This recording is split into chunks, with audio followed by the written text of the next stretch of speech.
creatures of the night. It's the girl Tati. Let's talk about Dynamite. But before I do that, let me quickly just talk about the Owen Hart Cup tournament. Let me show you here the bracket we have here. We do have Claudio Castagnoli versus Pac. That was the main event tonight. And we also have Brian Danielson versus Takagi, which I don't mind. However, I think we know what's going to happen with that. Now, on the other side on the board, we do have Ray Fenix versus Jay White. And then we have, surprise, surprise, Jeff Jarrett versus a wild card. Now, this is interesting because I'm looking at this and I'm just like, right off the bat, I can understand why people would say Jeff Jarrett. Sure, Jeff Jarrett used to be tag partners and friends with Owen Hart, so I can understand. However, I'm not being sympathetic enough, but what has Jeff Jarrett been doing for him to even be on here? Whenever they have tournaments in AEW, nobody truly earns spots to why they are getting an opportunity to get closer to what being in a tournament or getting a title. A lot of times people are just thrown into situations. Now, when I look at a tournament like this, Real Talk, and this being named after Owen Hart, I look at Owen Hart as being a mid-carder, and then I look at this and I'm just like, well, a tournament like this should be for mid-card dudes who are trying to get on up to the top and get an opportunity to go for a world title, or for the ladies to go for the women's title.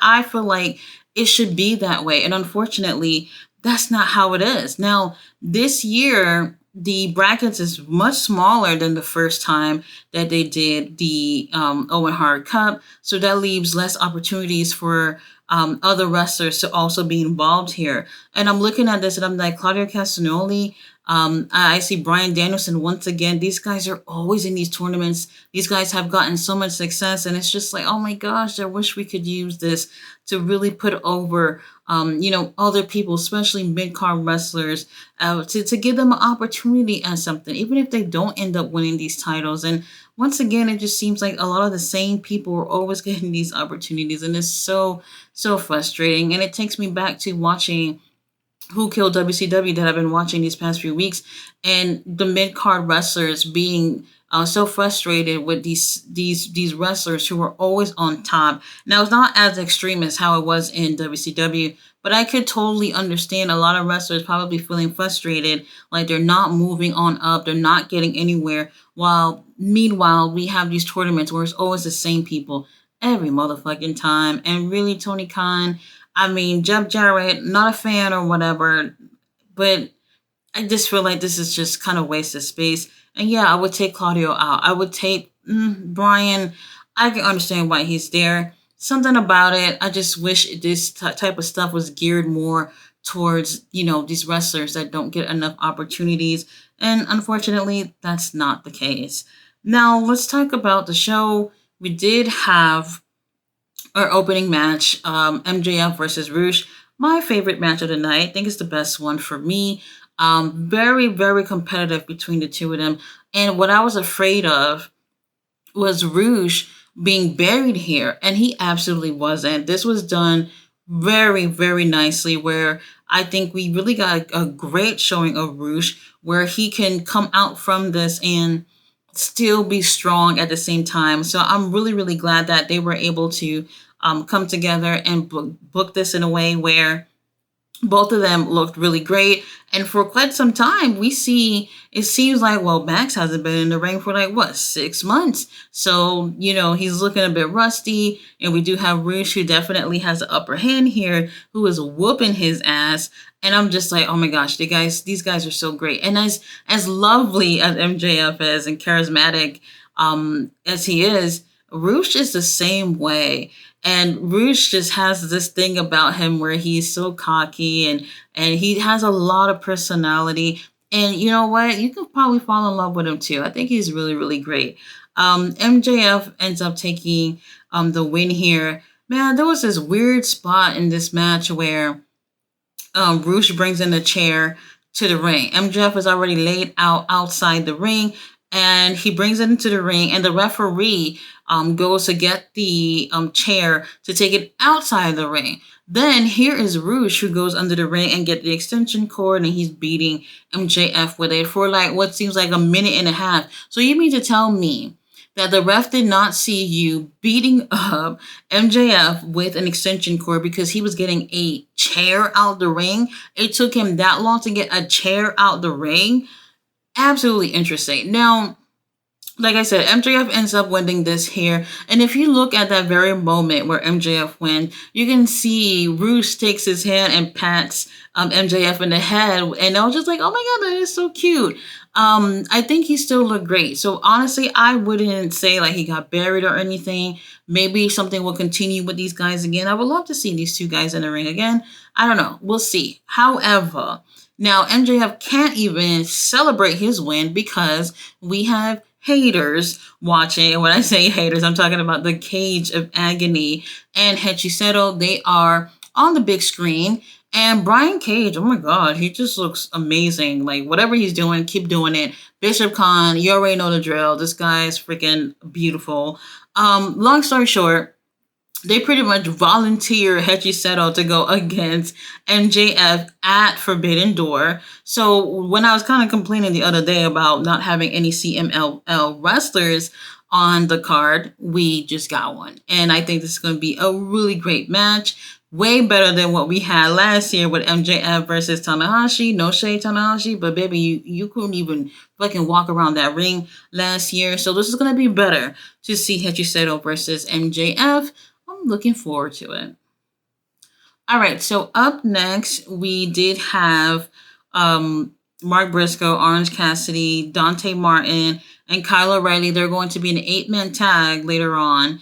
And Mark Briscoe, Pastor Briscoe, should I say, doing his little sermon or whatever. And I found it to be entertaining. You guys know Mark Briscoe's super entertaining. However, y'all just left Dante standing in the background. Like, he was almost like, okay, so I'm exaggerating, but he might as well have literally been like 10 feet away from that group. Because I feel like he did not fit in with them at all. He didn't get a chance to say a word. And to me, I'm just like, why don't they, whatever. They just didn't allow him to say anything. After this, Orange Cassidy gives Renee Paquette a friendship bracelet because obviously he has no friends. Now, we do have Will Ospreay making his way to the ring. And then Swerve comes out immediately. Now, when Swerve comes out, his graphics on the screen, his Juneteenth theme and all that stuff. And I was just like, okay, Tony Khan, you was going to get your ass shredded if they didn't do something like this. We do appreciate it. The Black community appreciates this. Now, real talk. This felt like this should have never even be right here after the first match. The placement of this promo absolutely felt so strange, but whatever. Oh, another thing I have to bring up too real quick is Virginia probably might have been close to sold out crowd. And Tony Khan told the production, turn on all the motherfucking lights up in here. I want everybody to see how much people's in here. Like, we had the house packed. I don't want to see nobody talking shit about us. Turn on all the motherfucking lights so you can see every single person in here. Well done, Tony Khan. Well done. But anyway, this promo, as much as I want to say, we celebrating Juneteenth, our brother Swerve up in there is representing for us. He absolutely lost his promo against Will Ospreay. And as much as I am kind of sick and tired of Will Ospreay right now because AEW been shoving him down our throats, he was absolutely better. He was absolutely better. And that really surprised me. And I was just like, oh, I don't know. And it got to a point where it felt like Swerve felt it too. And, obviously they got that thing where towards the end where it's just like, oh, I'm going to make this personal by mentioning his son's name or whatnot. And then Ospreay obviously gets upset. And I look at it as maybe it wasn't that Will Ospreay was supposed to look better here. He just absolutely did. And to me, I was just like, oh, champ, that does not look good for you. There was a part where he goes on and said, while you was over here playing with Hit Row, I was over here going through a hit list and not losing any one of those. And I was just like, ouch, holy shit, Swerve, he is whooping your ass on this mic. Prince Nana's there, as usual. And he's even feeling Sawyer was kind of feeling some type of way, and he goes like, you know what? I had to get rid of friends and family so I could be here at the top with the championship. And if things gotta get personal between you and me, it gets personal between you and me. So he mentions his son again, and Will Ospreay get in the ring. And after Will Ospreay was pretty much kind of making it seem like if you mention my son again, I'm gonna kill you. He does nothing. They just get in the ring and they stare at each other. But at the end of the day, Will Ospreay, in terms of words, was so much better than Swerve, and that I think surprised a lot of people. So also, I forgot to mention while this was happening, Deacon Beretta and Don Callis' family are watching this whole thing because at some point Will Osprey is saying like, you know what, I know you're able to get rid of all your friends or whatever, but I don't need Don Callis' family to get to where I'm going. And while he's saying that, the whole family just watching backstage like, what the fuck? And Kyle Fletcher's almost in tears because his bestie is saying that they don't really need them. Matter of fact, Kyle Fletcher has a shitload of tattoos done. And this past week, his arm is almost tatted up. And I'm just like, I don't know how you do it. I don't know how I would be wrestling with fresh tattoos. Not me.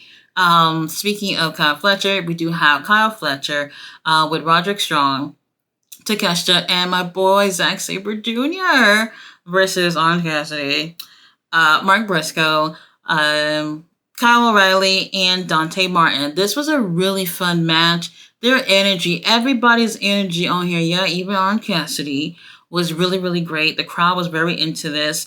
And man, you can really tell like prior to this match, all these guys came together and said, let's do this, let's do that, let's do that.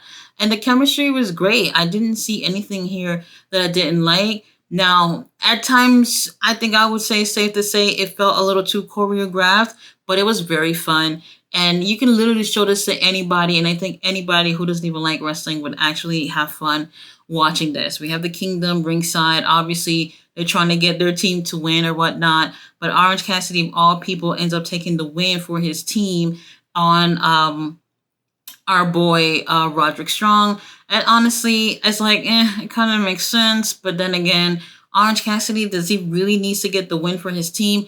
I don't know. I would have given that to someone else. Dante Martin was over there. Kyle O'Reilly was over there.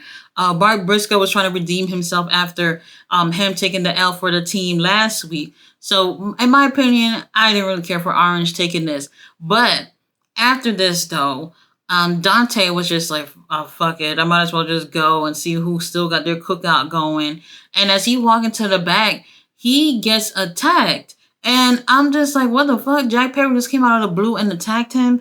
And then he leaves. Mark Briscoe goes to go help Dante, but then Takeshita attacks Mark Briscoe after that. So they end up fighting to the back. And then we're left with Orange Cassidy and Zack Sabre Jr. in the ring, and they're having a stare down. You guys know they have a match at Forbidden Door. And for me, I'm just like, oh, so this whole thing was just a cleared away for you two to be in the ring. And honestly, while I do believe that's going to be a great match, I think I could have chosen quite a few better names for Zack Sabre Jr. to go against at Forbidden Door. Now, after this, we do have Don Callis, who comes into Rush's room, and he giving us a little bit of Spanish that he knows to form a sentence, I guess. And, he just ends up looking at him. And I don't know what it is. Maybe he's recruiting a new member for Don Callis' family.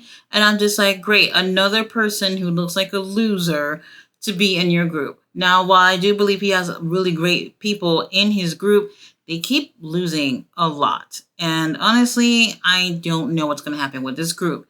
After this, we do have the Acclaimed versus the Young Bucks, and this is our eliminator match. If the Acclaimed win, they get a chance to go for the titles at a later date. Now, Max Caster is coming out there, music starts, and the second he starts talking, we can't hear anything. Turns out that Okada, by the grace of God, who doesn't know how to use any of these buttons back there, end up shutting off Max Caster's microphone so we don't get a chance to hear this. And he calls Max Caster a bitch. And you know what? I'll take it. I didn't care for this match. Honestly, I feels like for a really long time, what's his name, Anthony Bowen, towards the middle end, was the only one in this, and Max Caster was probably chilling late out outside the ring. I don't know what that was about, but Anthony Bowen's got his leg all wrapped up like a mummy, and he ends up taking the win here after the Young Bucks end up smashing each other's face with the titles while the ref wasn't looking. So they end up taking the win here. So now the Acclaim get a chance to go for the titles at some other date. I don't know when. Don't put that shit on Forbidden Door. I really don't care about this. The match was okay, but honestly, when you look at the odds here and how Anthony Bowens looks so fucking beat up after all this, I don't even really see why anybody still loves the Acclaim. All right, so now we have Samoa Joe and Hook. Joe has been babysitting Hook for the past few weeks. Shibata has been holding the camera.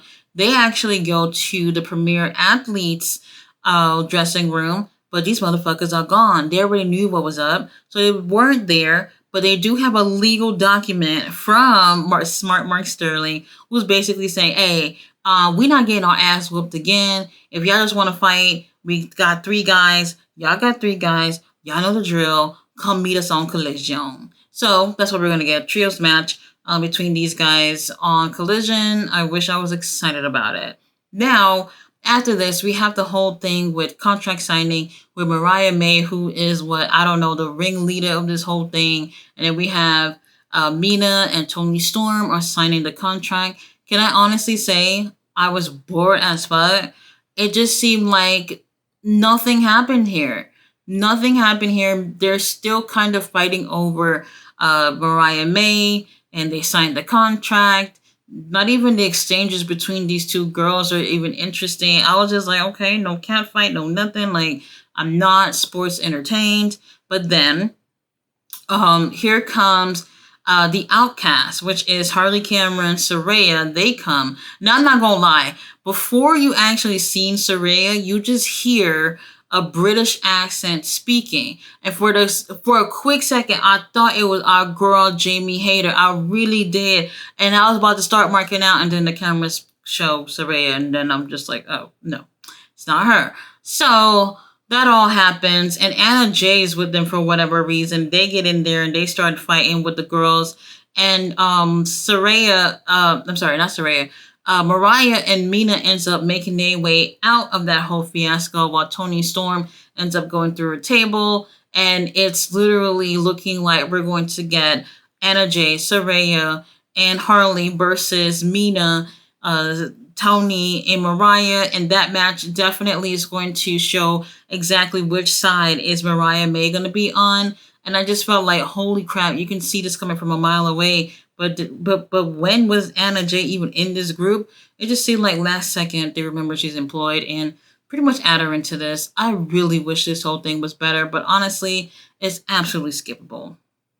And now for the Women's Owen Hart Cup quarterfinals, we had Nyla Rose versus Chris Statlander.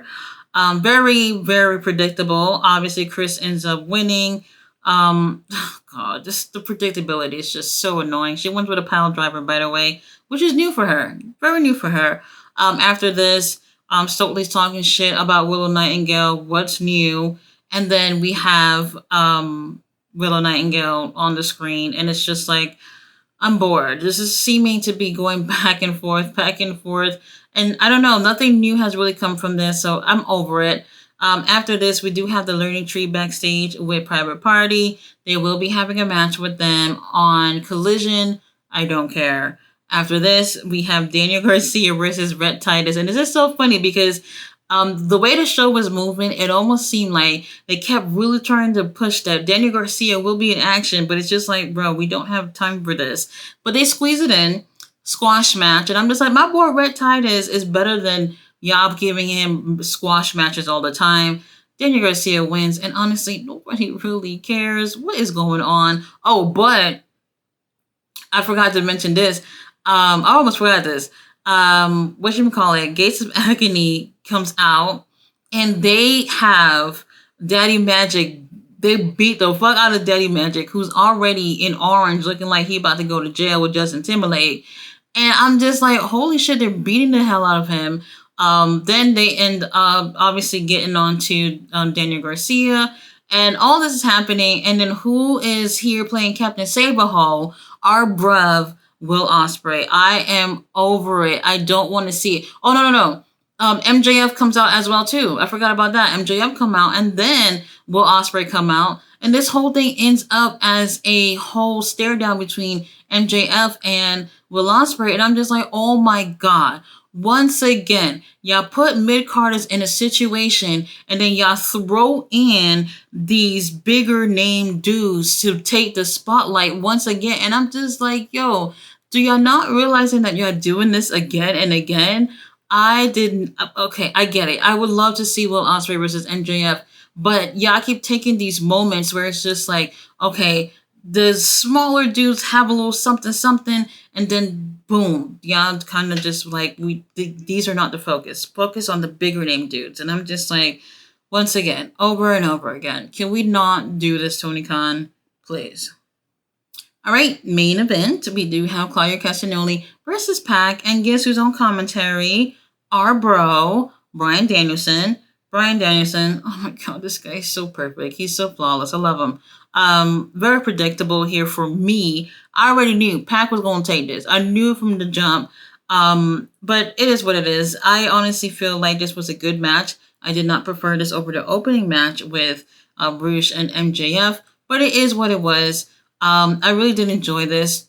Towards the end of the match, though, they kept doing this back and forth roll up thing where it's just like, okay, I think I just seen like 50 variations of roll ups here. Which one of you motherfuckers gonna just take the win? But we do have our boy Pac taking the win with a crucifix pin. And I'm just like, you know what? I'll take it. I'll take that. That's not bad. After this, Pac has a stare down with Bryan Danielson, and that's it. That's all that it is, in my opinion. I found the show to be mostly boring. There are some things that I did enjoy. The opening match, absolutely worth the watch. But as a whole, it kind of felt like they were giving vibes of a go-home show. But like some things that you would see at a go-home show, and then we'll get probably more things next week on Dynamite in terms of a go-home show. In my opinion, certain things here I felt like wasn't so entertaining. So I kind of felt like, you know what? If I didn't watch this, I would have been so much at a loss. Like watching clips would have been just enough, or watching somebody's review would have been okay for me. I just wish it was more entertaining. But we do have Rampage, which nobody watched. We do have Collision, and then we have another week of more AEW programming so that we can probably feel a little bit more ready for Forbidden Door. Will I be ordering Forbidden Door? I have already ordered Forbidden Door. The pay-per-views are going to be on point. We already know that. The weekly shows, though, those are always questionable. Guys, thanks so much for watching my review. I'm ready for bed.